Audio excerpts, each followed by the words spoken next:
हे आहेत मुख्यमंत्री एकनाथ शिंदे।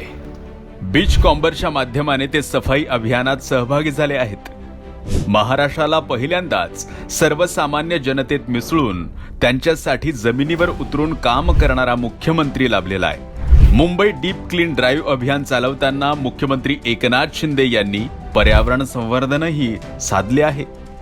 मुंबईतले रस्ते तर स्वच्छ होत आहेतच, पण समुद्र किनारेही स्वच्छ व्हावेत यासाठी विशेष पद्धतीने बीच कॉम्बरच्या माध्यमाने सफाई करण्यात आली। मुख्यमंत्री शिंदे यांनी स्वतः बीच कॉम्बर मशीन हाती घेऊन चालवली। यालाच काही विरोधक ट्रॅक्टर म्हणाले होते। खरं तर हा ट्रॅक्टर नाही, तर समुद्र किनाऱ्यावरील कचरा, प्लास्टिक आणि इतर वस्तू बाजूला सारून केवळ वाळूच किनाऱ्यावर राहील अशी व्यवस्था असलेली यंत्रणा यात आहे। असो, विरोधकांना टीकेशिवाय काही दिसत नाही। राज्यात कुणीही सांगावं, मुख्यमंत्री शिंदेंसारखा जनतेत मिसळणारा, त्यांच्याशी आस्थेनं बोलणारा आणि स्वतः काम करून कर्मचाऱ्यांचा उत्साह वाढवणारा मुख्यमंत्री आजपर्यंत कुणी पाहिलाय का?